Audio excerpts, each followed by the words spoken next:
Satu sat. Okey, nanti. Ya.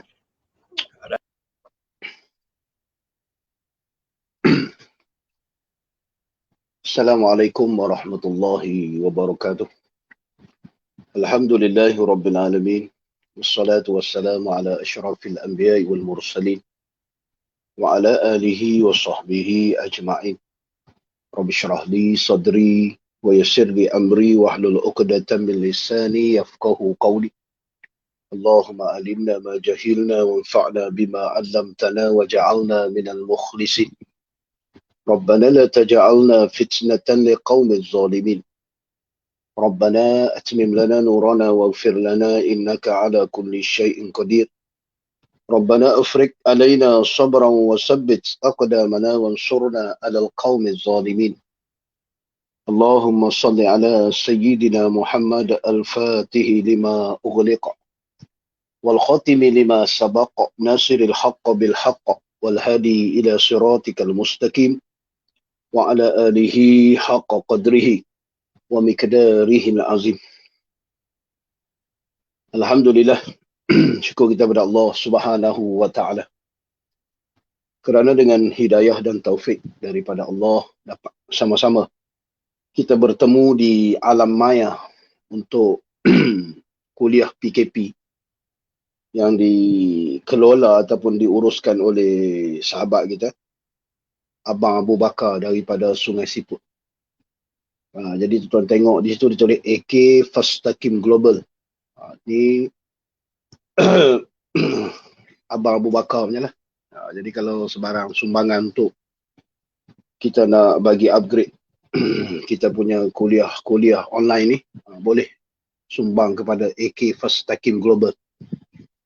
Jadi untuk pengetahuan penonton pada malam ni, insyaAllah kita akan sambung berkaitan dengan tajuk yang sebelum ni kita dah baca sikit, iaitu tajuk berjumpanya Raja Iblis laknatullah alaih dengan Raja Syurga, yakni Nabi kita Muhammad sallallahu alaihi wasallam. Jadi untuk sambungan ni kita masuk tentang pertanyaan Nabi sallallahu alaihi wasallam kepada Iblis laknatullah. Jadi lebih kurang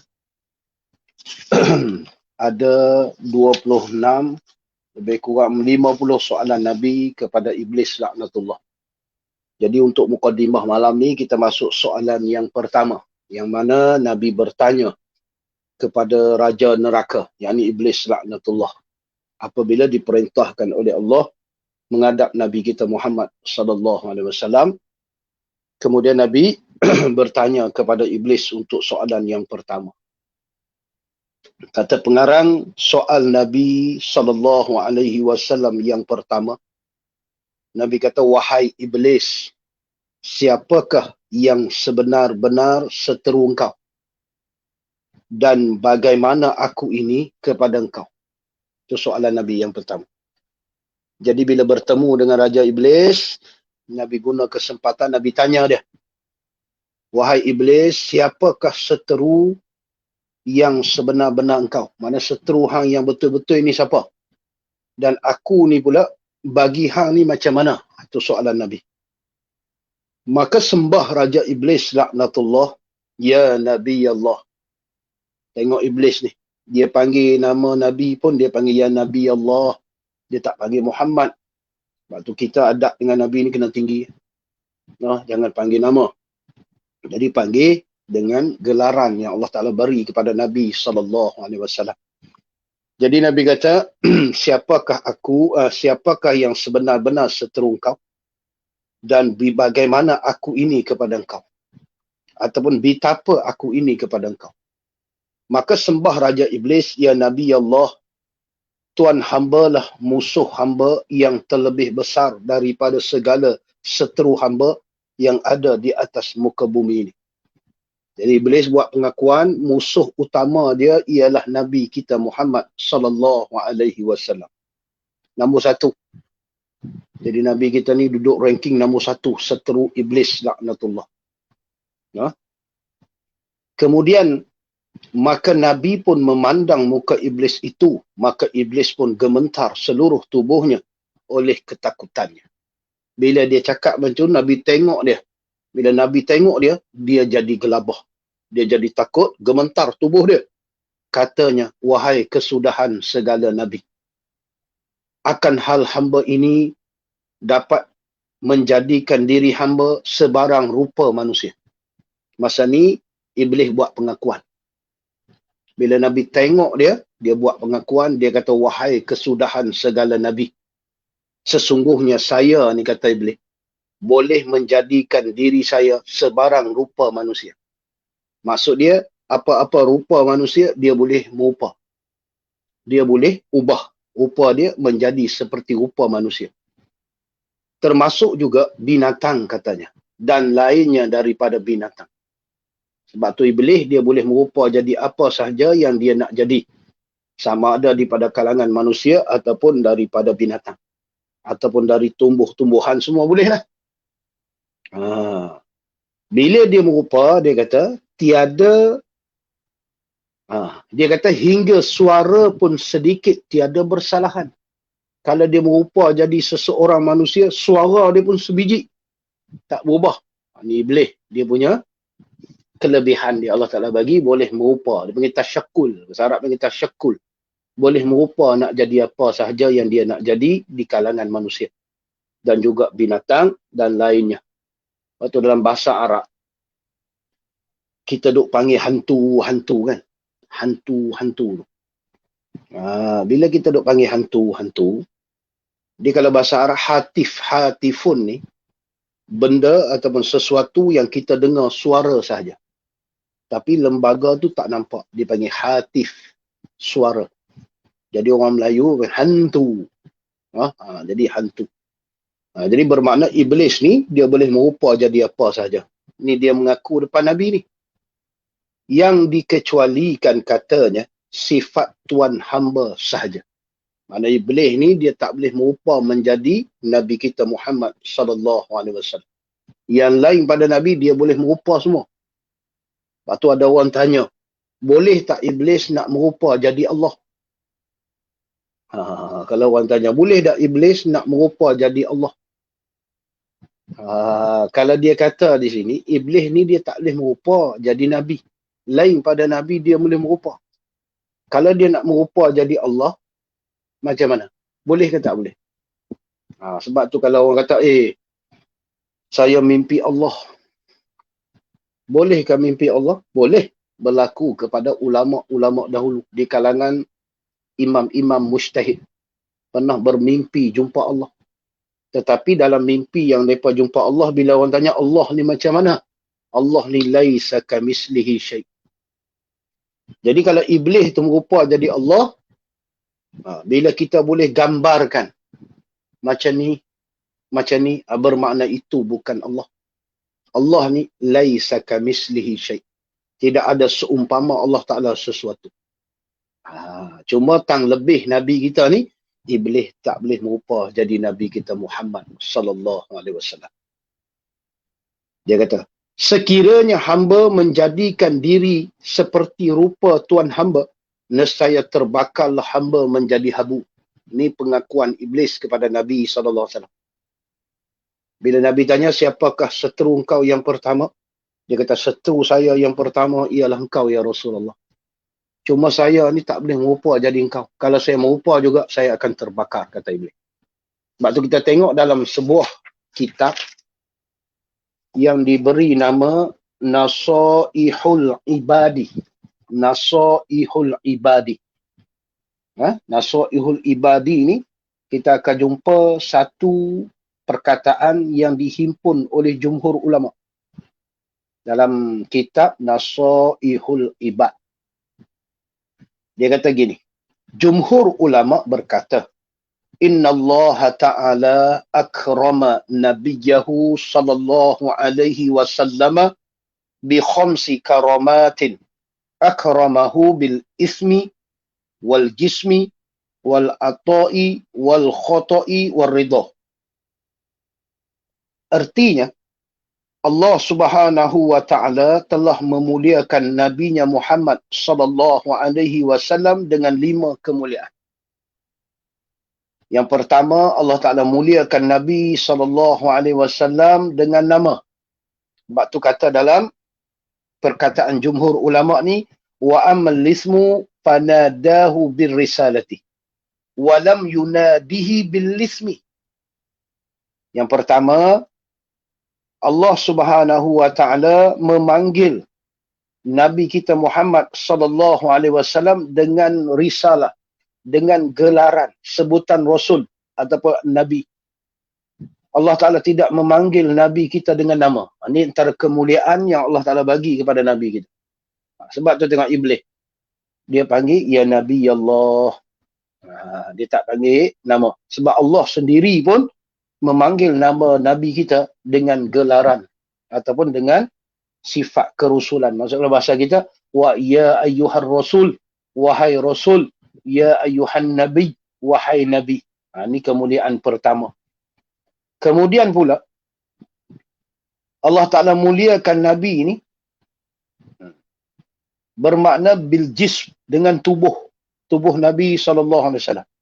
Itu kata ulama, wa ammal jismu fa idza da'an nabiyyu sallallahu alaihi wasallam syai'an fa ajaba huwa bi nafsihi anhu.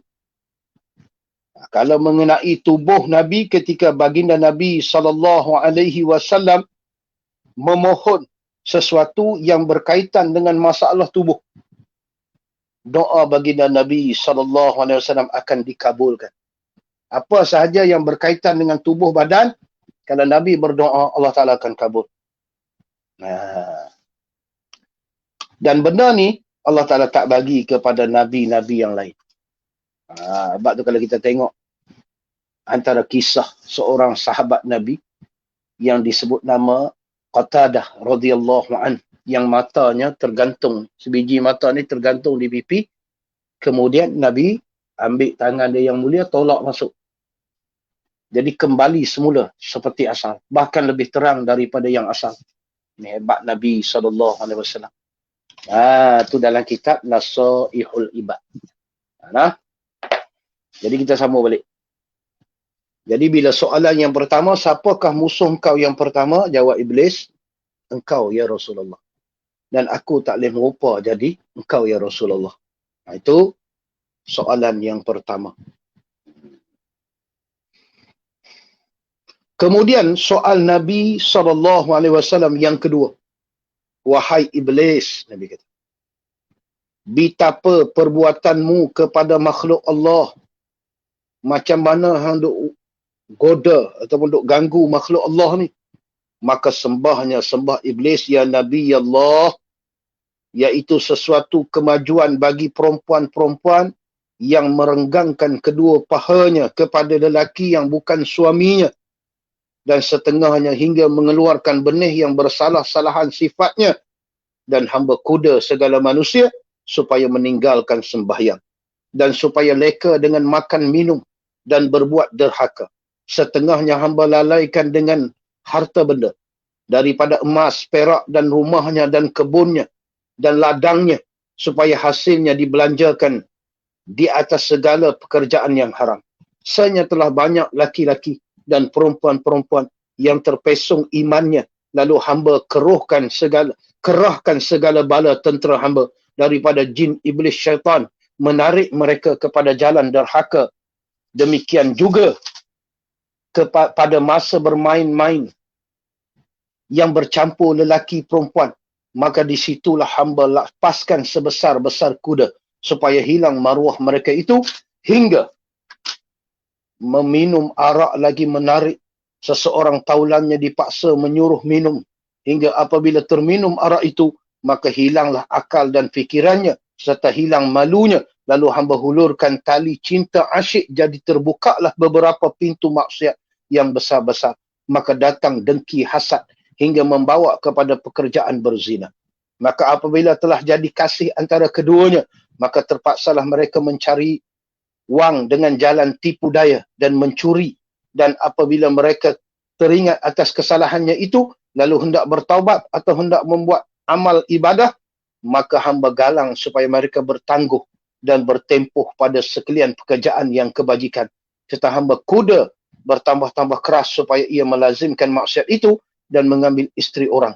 Maka beberapa banyak umat Tuhan hamba yang telah hamba sesatkan dengan jalan ini, serta beberapa jin syaitan iblis hamba suruhkan menghasut seluruh anggotanya hingga ke dalam badannya. Apabila kena kuda pada hatinya, maka sentiasalah mereka riak dan takabur, hairan akan dirinya dan melengah-lengahkan amalnya, dan sombong apabila kena kuda pada lidahnya, maka sentiasalah mereka gemar berdusta, mencela, mengumpat satu sama lain. Demikianlah hamba menghasut mereka siang, malam, pagi dan petang.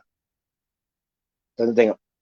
Iblis ni buat pengakuan macam mana cara dia nak sesatkan umat Nabi SAW. Kalau kita tengok tadi, dia menggunakan perempuan. Ini antara cara iblis nak bagi orang ataupun umat Nabi ni tersesat jauh. Yang pertama, dia akan hasut seseorang ni melalui minum arak. Minuman keras. Ini antara jalan yang pertama. Dia akan guna supaya orang ni minum minuman keras. Bila minum minuman keras, hilang akal. Bila hilang akal, dia tak fikir malu, tak fikir apa dah. Berlaku zina. Ini antara cara-cara iblis nak menghasut umat Nabi. Sebab tu arak diharamkan. Dalam Islam, arak diharamkan. Ni haram qat'i. Tak ada dah kalau kita nak kata ada ulama kata boleh. Semua mengatakan haram minum arak. Setiap sesuatu yang cair yang memabukkan hukumnya arak. Jadi kalau minum, hilang akal. Bila hilang akal, jadi tak malu dah. Ni kadang-kadang benda ni kena beringat lah. Kan? Tambah zaman lah ni, akhir zaman ni, kalau kita tengok dalam kitab yang dikarang oleh Syekh Idris Al-Marbawi. Syekh Idris Al-Marbawi. Kalau kita tengok, jilid yang ke-15. Antara 15 perkara apabila dilakukan oleh umat Nabi akan turun bala. Salah satunya, apabila arak itu diminum secara berluasa. Di mana-mana pun orang minum arak. Ini kalau ada arak ni, kalau kadang-kadang lah dulu, kalau kita ingat zaman dulu lah. Kan, orang nak minum arak ni kadang-kadang dia payah nak jumpa lah. Tempat yang terbuka. Dia tempat yang sulit. Tapi hari ni terang-terang orang minum arak. Bahkan yang paling ketara hari ni, dia ubah pula nama arak supaya orang minum. Itu yang hari ni kita tertipu.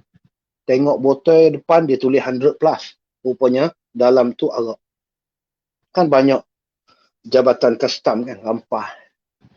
Kan, penguat kuasa ni berjaya membongkarkan sindiket yang menggunakan botol dulu air ipin.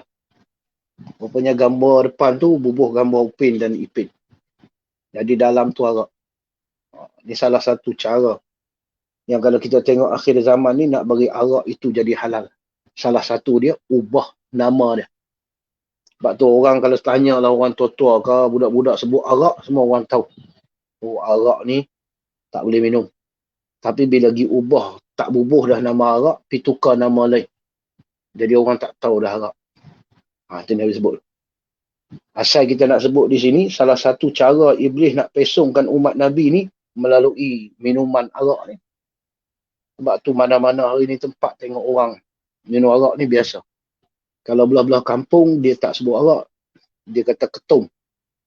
Dia minum ketum. Hari ni pun bila sebut ketum, orang pun, apa minum ketum? Tukar pula. Bubuh nama Cokoroy. Kalau kita tengok belah-belah Perlis. Keluar dalam metro, saya tak ingat dah tahun bila. Tapi dia kata Cokoroy. Bila sebut Cokoroy, tak bunyi dah ketum. Bunyi macam cucuk. Jadi orang pakat minum. Allah. Ini salah satu cara iblis menggoda dan menyesatkan umat Nabi. Melalui arak, zina. Kemudian dia kuda hati, jadi takabur, jadi riak. Sebab tu bila dah minum arak, dah gelap. Jadi bila orang cerita benda kebaikan pun dia tak nampak dah. Pasal apa? Dia telah ditutup. Tu soalan yang kedua. yang ditanya Nabi SAW kepada Raja Neraka Iblis laknatullah. Soal Nabi SAW yang ketiga. Wahai Iblis, mengapakah engkau suka dan bersusah-susah dan berpenat-penat pada pekerjaan yang tiada memberi faedah pada dirimu, bahkan menambahkan laknat atas dirimu yang akan menimpa atasmu sebesar-besar seksa di dalam neraka yang terkebawah sekali. Nabi tanya pula soalan yang ketiga, wahai Iblis, pasal apa hang duk buat kerja ni? Duk bersusah payah, penat lelah, duk buat kerja-kerja yang tidak memberi faedah langsung kepada engkau. Bahkan pekerjaan yang kau buat ni akan mengundang laknat dan mengundang siksa Allah di dalam neraka. Nabi kata kat dia, hang tahu Iblis kan, benda yang hang buat ni benda tak betul. Yang hang duk ulun buat ni, padahal tak ada faedah apa langsung. Kalau kata benda ni nak dapat kebaikan, hang tak ada kebaikan, bahkan akan bertambah seksa lagi hang ni. Nabi kata dia. Maka berkata lagi Nabi SAW, wahai kutukan Allah, siapakah yang menghidupkan engkau? Siapakah yang menjadikan engkau? Siapakah yang melanjutkan umur engkau? Siapakah yang menerangkan mata engkau? Siapakah yang memberi pendengaran telinga engkau? Siapakah yang memberi kuat anggota engkau? Nabi tanya banyak soalan ni. Yang pertama, Nabi kata, pasal apa hang buat kerja tak ada faedah ni? Sedangkan hang tahu kerja ni menyebabkan hang akan diseksa lebih teruk di dalam neraka Allah. Kemudian Nabi tanya pula, hang ni hidup, siapa yang duk bagi hidup? Duk bagi kehidupan kepada hang ni. Dan siapa yang menjadikan kau? Siapa yang melanjutkan umur engkau? Siapakah yang menerangkan mata engkau? Siapakah yang memberi pendengaran pada telinga engkau? Siapakah yang menguatkan anggota engkau? Maka sembah Raja Iblis laknatullah. Maka sekalian itu ialah anugerah daripada Tuhan yang maha besar juga. Nampak Iblis? Nabi tanya siapa yang menghidupkan hang, siapa yang memberi pelihatan kepada hang, siapa yang melanjutkan umur hang, siapa yang bagi hang jadi kuat. Iblis ni dia kata apa? Yang memberi semua tu adalah Tuhan yang maha besar juga. Iblis pun dia reti yang melanjutkan umur dia Allah, yang menghidupkan dia Allah, yang memberi tenaga kepada dia pun Allah. Nampak? Kita hari ni jangan jadi lebih daripada Iblis. Allah Ta'ala beri sihat tubuh badan, tak nampak Allah yang bagi sihat. Duk nampak kita ni pandai makan ubat. Kita pandai jaga tubuh badan kita.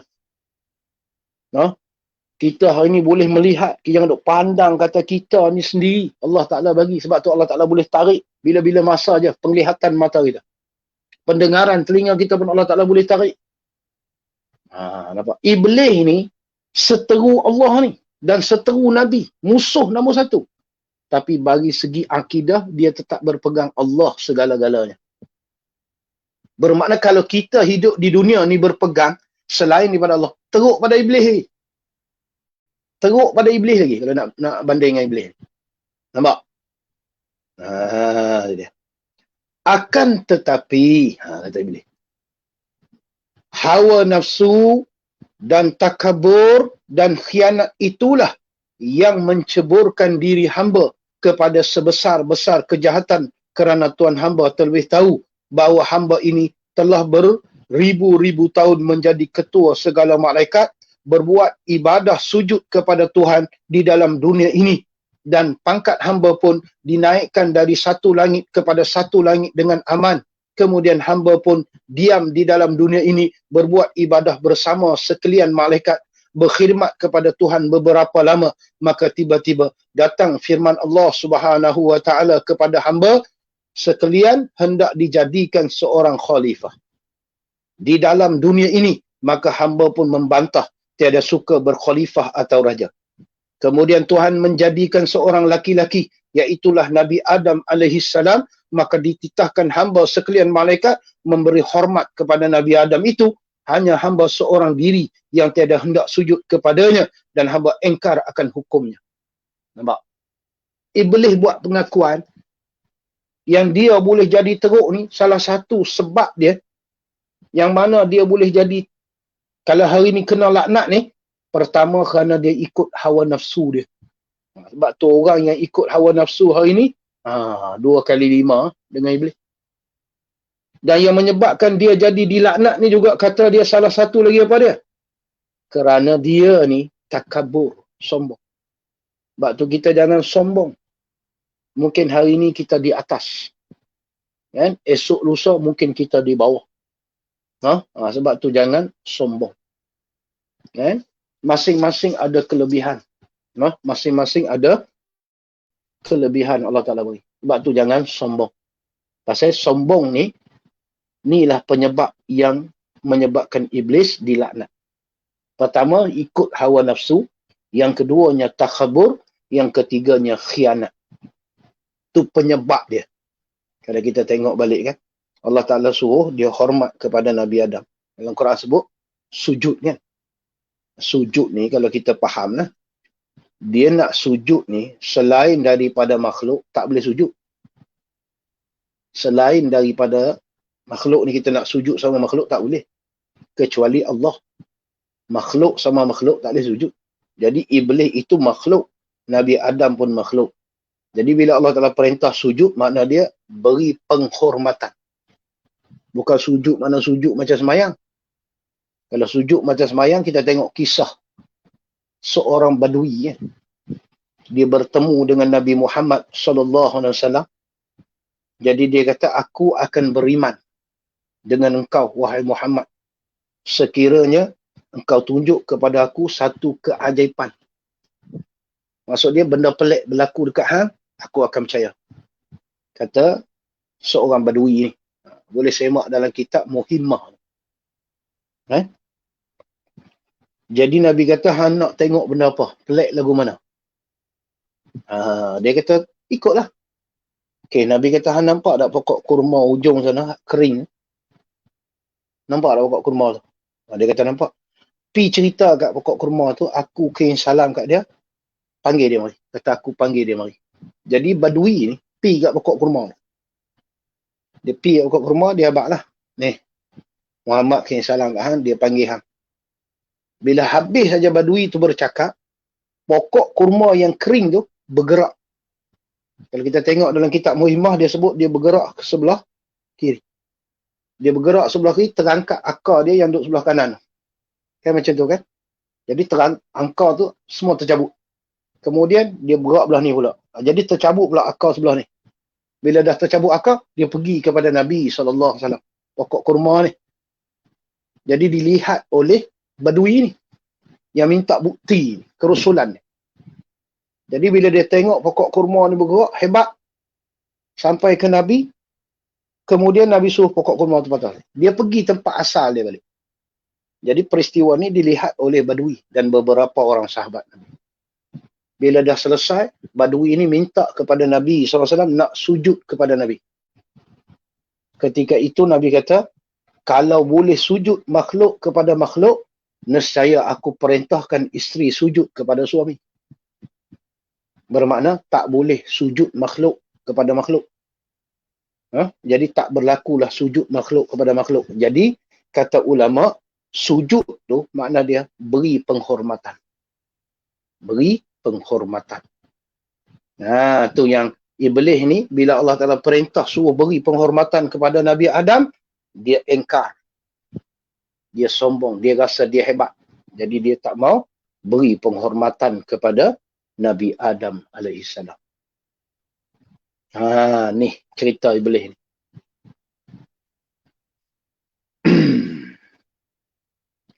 Maka kata iblis, maka hamba pun kena murka Tuhan, lalu dihalaunya serta dilaknatkan hamba hingga ke hari kiamat. Maka muka hamba yang bercahaya dan molek itu telah terhapus dan menjadi huduh dan keji. Maka sakitlah hati hamba dan sentiasa hamba menaruh dendam kepadanya.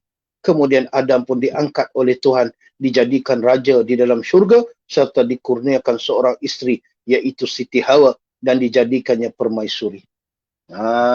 Bila dah macam tu, dia pun jadi sakit hati. Pasal apa? Pasal Allah Ta'ala telah memilih Nabi Adam sebagai khalifah di atas muka bumi. Nampak tu? Jadi punca iblis ni, pertama, nafsu. Yang keduanya, takabur. Yang ketiga, khianat.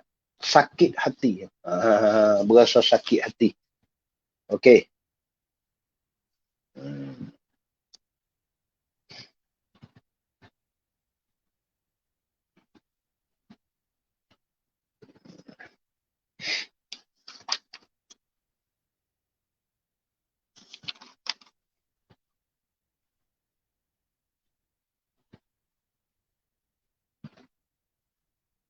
Okey.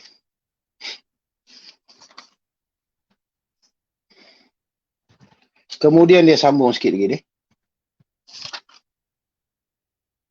Maka sentiasalah ia Nabi Adam alaihi salam di dalam kesukaan dan kesenangan. Hamba pun bertambah-tambah hasad dengki. Mari pula. Sifat yang menyebabkan iblis ni lagi teruk jadi dia. Apa dia? Hasad dengki. Tu hari ni berlaku hasad dengki.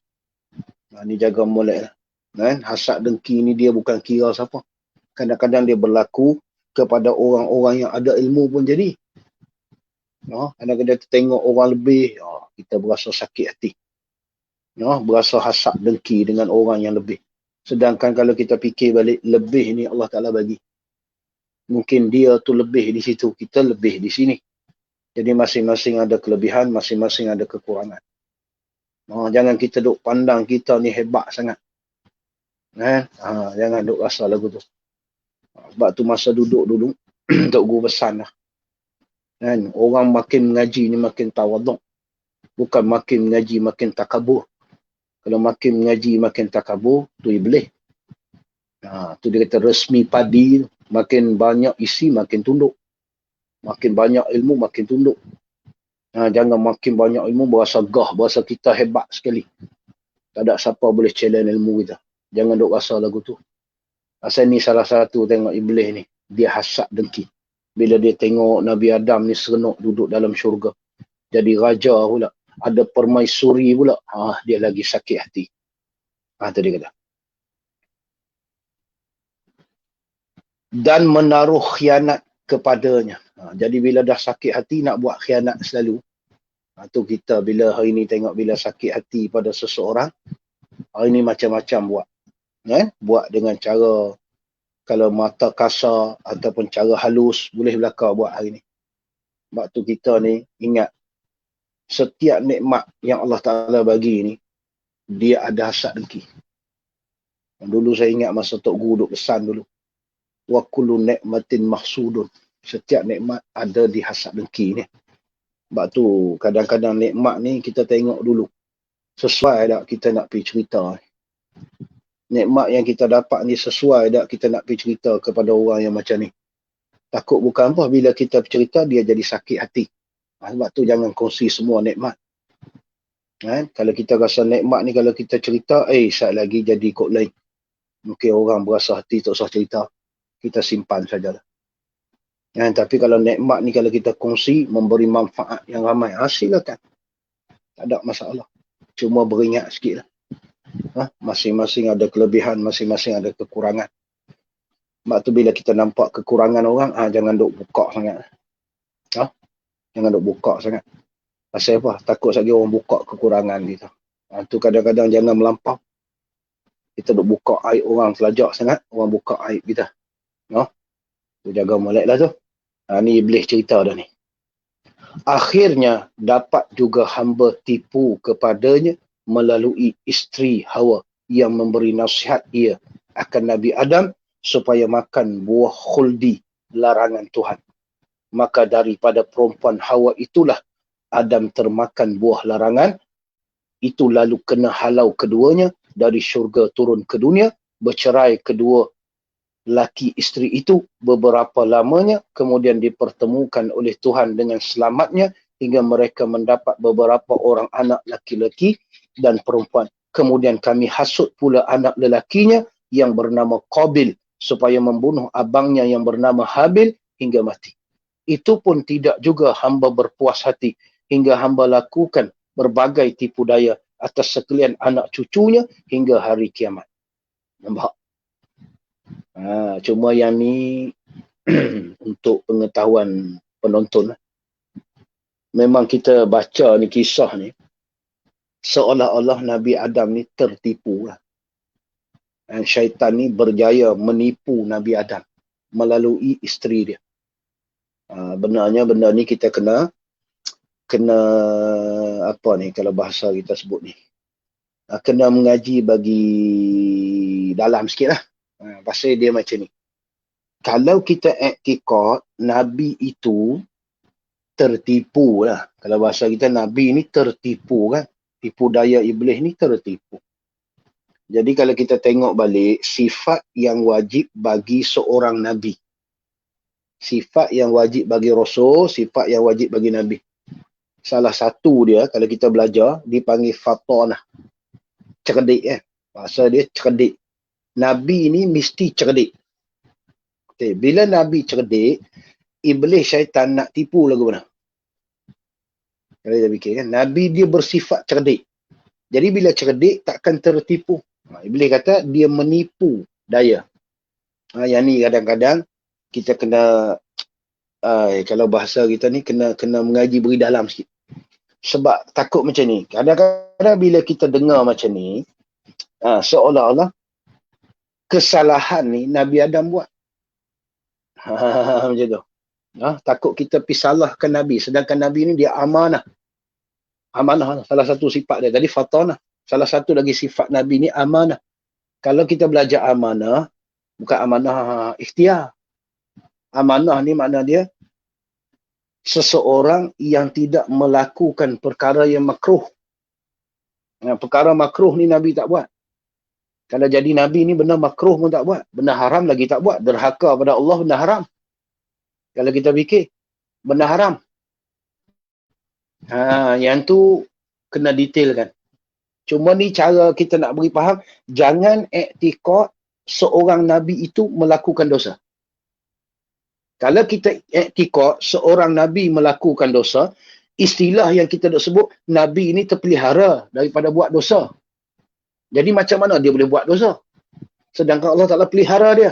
Yang ni kita kena faham. Ni akidah. Ni bab akidah. Sebab tu hari ni ada orang kata, Nabi pun salah. Nabi pun silap. Jam. Yang ni orang panggil jam. Suruh mengaji. Sebab tu kalau sifat yang wajib, tak boleh tanggal sifat tu. Nabi mesti amanah, Nabi mesti fatonah, Nabi mesti benar. Nabi mesti tabligh, menyampaikan. Yang ni benda kena faham. Ni setengah orang dia tak faham benda ni. Tu yang boleh keluar kalam yang tak sepatutnya ditujukan kepada seorang Nabi. Mereka boleh cakap. Pasal dia tak faham istilah. Sifat-sifat yang wajib bagi Rasul. Tu kena belajar. Sebab tu belajar kena berguru. Jangan duk Google sangat. Kena ada guru. Jadi takut kita iktikad tu salah. Kita pergi iktikad seorang Nabi boleh buat salah. Jam. Nabi tak buat salah. Yang salah kita. Nabi ni terpelihara daripada buat dosa. Jadi kalau kita tengok, derhaka kepada Allah satu dosa. Jadi mustahil Nabi Adam derhaka kepada Allah. Habis keluar daripada syurga. Yang ni kena tengok perbahasan ulama. Panjang. Cuma antara yang saya dulu masa duk belajar dulu, antara perbahasan ulama, Nabi Adam makan buah khuldi ni kerana dia memang nak makan. Kerana dia memang nak makan. Bukan kerana dia ni dipujuk rayu oleh isteri dia. Isteri dia pula kena tipu daya dengan syaitan ni, iblis ni. Tak, memang Nabi Adam nak makan. Sebab apa dia nak makan? Ni salah satu pandangan. Banyak lagi. Cuma saya tak nak sebut panjang. Cuma sebut satu je. Ada setengah ulama dia sebut, syurga yang Nabi Adam duduk tu, bukan syurga yang hakiki. Bukan syurga yang hakiki. Kalau syurga yang hakiki, Nabi Adam takkan turun. Pasal Nabi ni cerdik. Bila cerdik, dia takkan nak pergi buat benda tak cerdik. Duduk tempat selesa, tiba-tiba nak pergi duduk tempat tak selesa. Jadi ulama' kata, syurga yang Nabi Adam duduk itu bukan syurga yang hakiki. Jadi bila bukan syurga yang hakiki, nak dapatkan syurga yang hakiki, kena turun ke dunia. Sebab tu Nabi Adam makan buah khuldi. Sebab dia tahu bila dia makan buah khuldi, dia akan turun ke dunia. Bila dia turun ke dunia, jadi dia akan mati. Dia akan masuk syurga yang hakiki. Ini kata setengah ulama. Banyak pandangan ulama ni. Sebab tu kita ni cuma nakal saja. Kita bukan ulama. Kita nakal daripada pandangan-pandangan ulama. Tu salah satu. Dia sebut masa duk mengaji dulu. Ni. Sebab cuma orang panggil, apa kalau bahasa kita, natijah dia satu je. Nak bagi kita semua ni, bila sebut tentang Nabi, jangan duk iktikad Nabi ni buat salah. Fahaman yang tak betul ni, kita boleh iktikad dalam hati kita, oh Nabi pun silap juga, Nabi pun salah juga. Jangan, yang tu salah. Iktikad dalam hati ni, Nabi mesti amanah, Nabi mesti fatanah, Nabi takkan buat dosa. Jadi yang tu kena faham dulu. Yang tu kena faham dulu.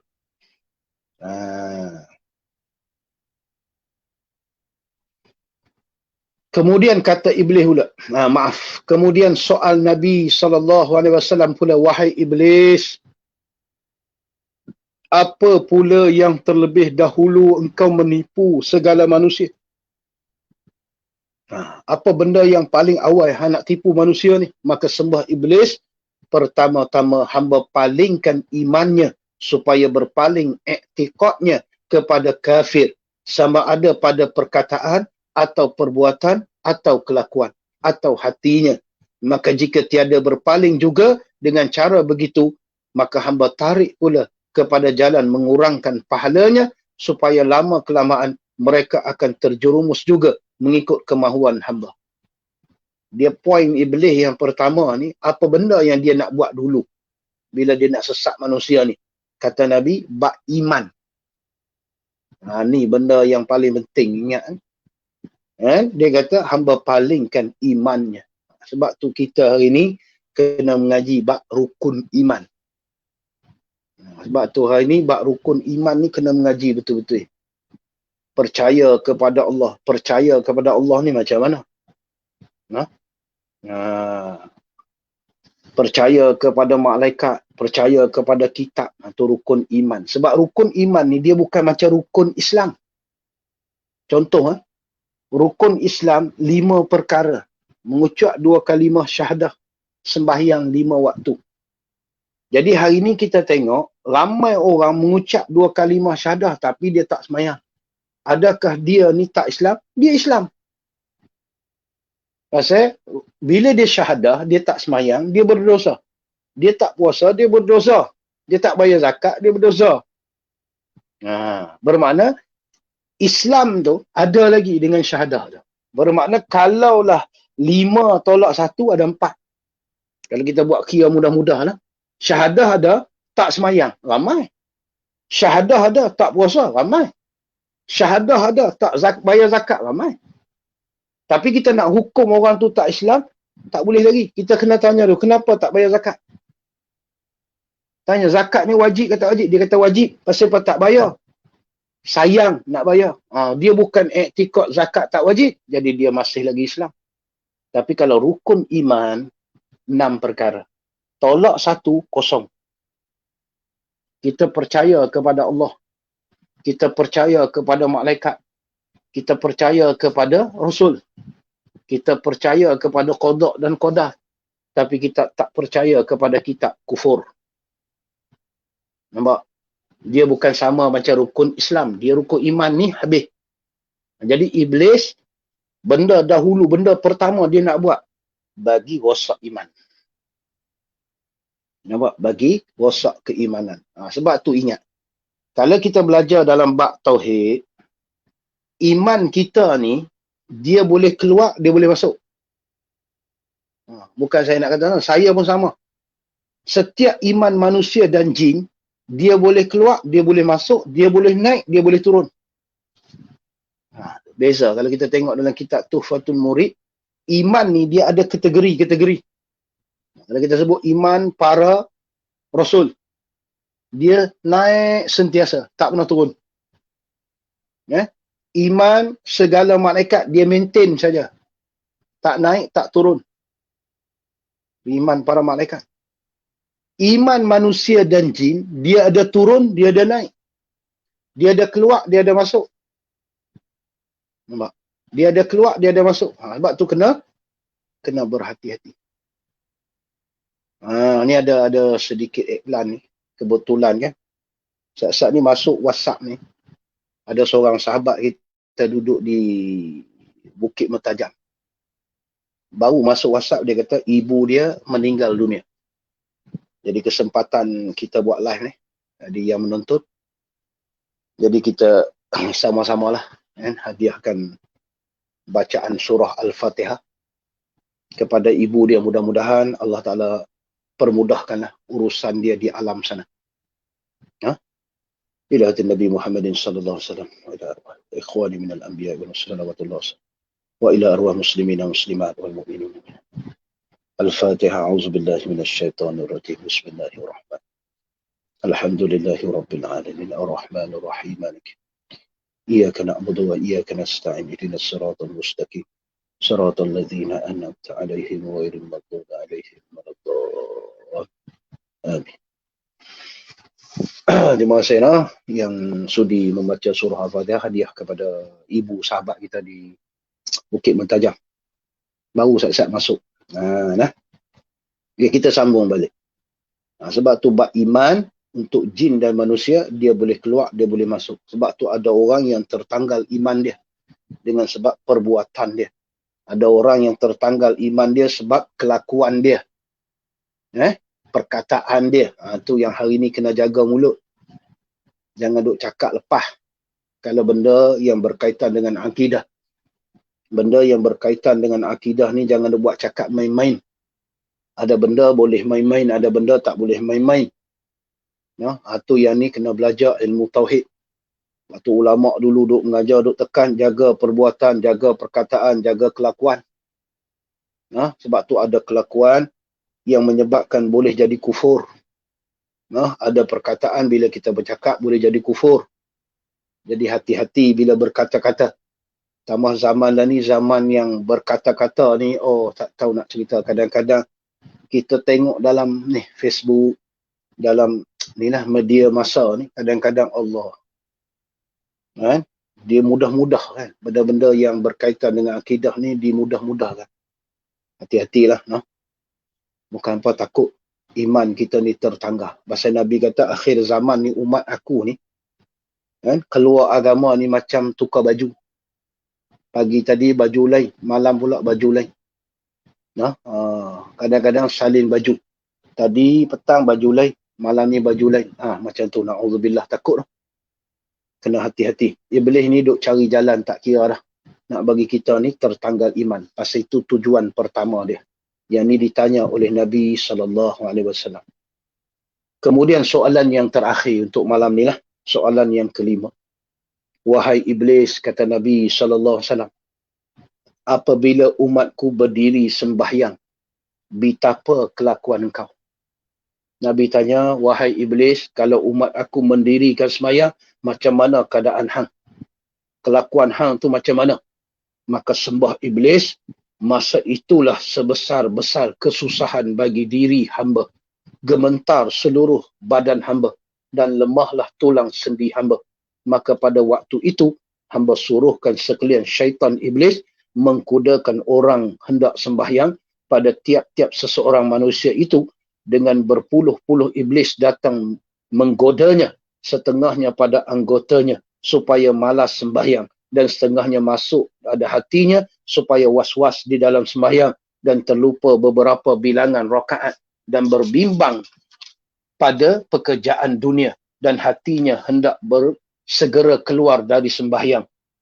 Dan setengah iblis masuk ke dalam mata orang yang hendak sembahyang supaya ia tidak khusyuk, yakni tiada hadir hatinya di dalam sembahyang. kerana bahawasanya orang yang berpaling atau dia kata menjeling ke kanan dan ke kiri dalam sembahyang, masa sembahyang itu tiadalah tetap hatinya dan hilanglah khusyuknya, dan setengah iblis masuk ke dalam telinganya supaya orang sembahyang itu memasang telinga mendengar orang yang bercakap dan mendengar suara bunyi-bunyian dan sebagainya, dan sia-sia perkataan yang sia-sia. Dan setengah iblis duduk pada belakangnya supaya orang yang sembahyang itu tiada kuasa lama-lama duduk di waktu sujudnya dan di waktu tahiyatnya, dan di dalam hatinya berkehendak segera habis sembahyangnya, kerana yang demikian itu adalah membawa kepada kurang dapat pahala sembahyang. Maka sekiranya sekalian iblis itu tiada dapat menggoda yang demikian itu, nescayalah sekalian mereka itu hamba hukumkan dengan seberat-berat hukuman. Ini pengakuan iblis yang kelima bila Nabi tanya. Nabi kata, kalau umat aku sembahyang ni macam mana keadaan hang? Oh, dia kata, masa tu aku serabut. Aku jadi keluh kesah, aku jadi serabut.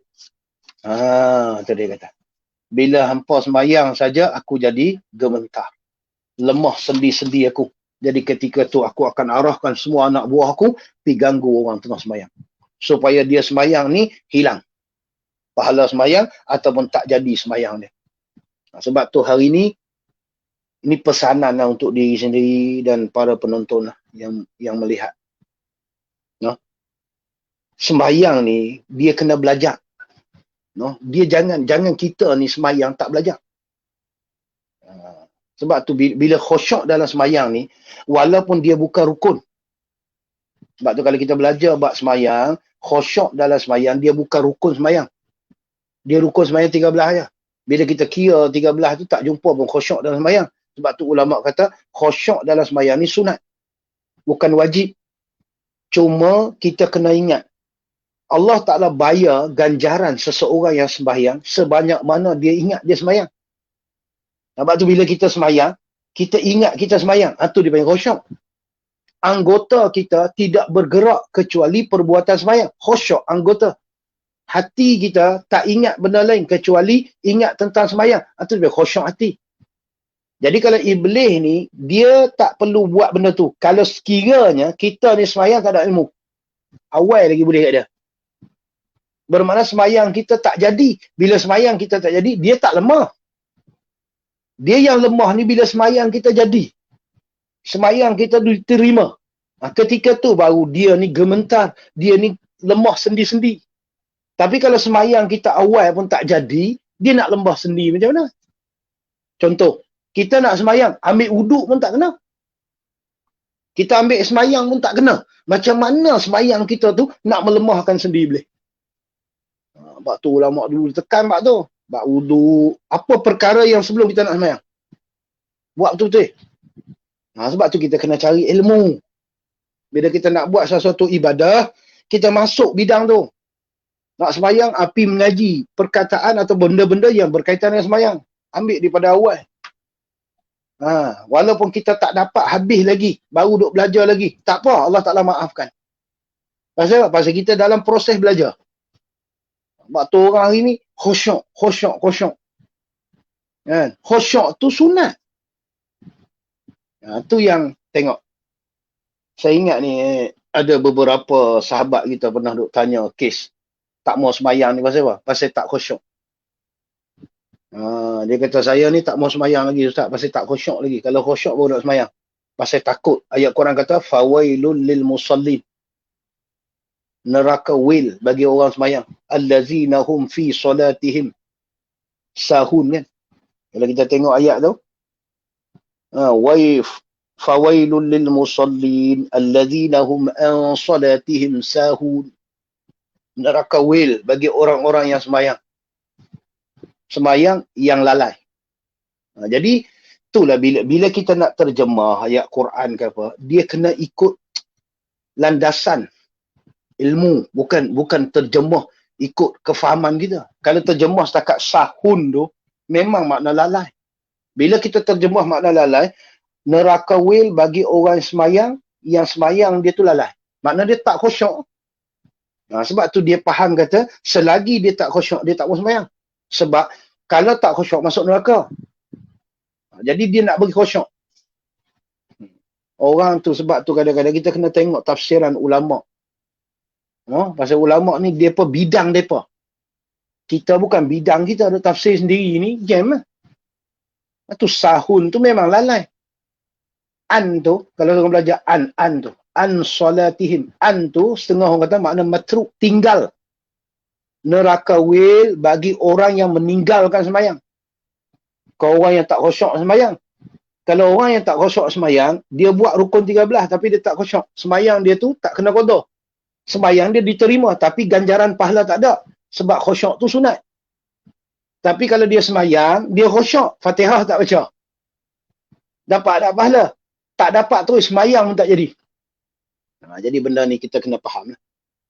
Benda ni kita kena faham. Sebab tu kita kena tekan bab sembahyang ni, bagi faham molek. Bagi faham molek. Cuma saya nak sebut, iblis ni dia cukup gementar kalau orang sembahyang. Makna dia, orang yang sembahyang dia tu luluh dan dapat pahala. Sebab tu Quran kata, inna solata tanha anil fahsya wal munkar. Sembahyang itu dapat mencegah kamu daripada buat benda keji, benda mungkar. Orang sembahyang dia tak buat benda keji, dia tak buat benda mungkar. Orang sembahyang tak minum arak. Orang sembahyang tak berzina. Orang sembahyang tak mencuri. Tapi kenapa dia sembahyang dia mencuri? Kenapa dia sembahyang dia berzina? Kenapa dia sembahyang dia buat benda haram? Bermakna sembahyang dia tu problem. Sembahyang dia tu ada problem. Sembahyang dia mungkin tak sah. Sembahyang dia tak lului. Sebab tu tak cegah dia. Jadi bila sembahyang ni tak cegah dia, iblis ni tak lemah sebab sembahyang kita tak jadi. Nampak? Ni yang benda yang Nabi tanya, kalau umat aku sembahyang, macam mana keadaan hang? Kata iblis, aku akan keluh kesah. Aku akan serabut, tak boleh duduk. Jadi lemah anggota aku. Aku akan suruh anak buahku, arah anak buahku, pergi kacau. Jadi tuan kena faham situ. Sebab tu lebihnya sembahyang ni. Sebab tu orang yang boleh jaga sembahyang dia lulus, diterima, dan sembahyang dia dapat pahala, bermakna iblis susah nak ganggu dia. Iblis susah nak kacau dia. Ni antara soalan yang ditanya oleh Nabi SAW yang kelima kepada iblis tentang macam mana perasaan dia bila umat aku sembahyang. Maksud dia bila umat Nabi sembahyang, macam mana dia? Jadi kita berhentikan tu. Jadi insyaAllah panjang umur, murah rezeki, kita akan bertemu lagi untuk soalan yang seterusnya, iaitu soalan Nabi yang ke-6. Jikalau umatku membaca Quran dengan kerana Allah, apalah rasa engkau? Itu soalan yang ke-6. Jadi sekadar tu dulu untuk malam ni. InsyaAllah panjang umur, murah rezeki, kita akan bertemu lagi. Jadi jangan lupa kita semua sama-sama pakat berdoa lah. Pakat berdoa, mudah-mudahan Allah Ta'ala angkat wabak yang sedang melanda seluruh dunia. Allah Ta'ala permudahkan segala urusan kita, keluarga kita dan adik-beradik kita. Allah Ta'ala lindungi kita semualah, insyaAllah, daripada bala bencana ni. Dan terima kasih sekali lagi kepada abang kita, Abang Abu Bakar kita, untuk live pada malam ni. Jadi semualah yang menonton, yang mana menonton malam ni, terima kasih banyak-banyak. InsyaAllah kita akan bertemu lagi. Assalamualaikum warahmatullahi wabarakatuh.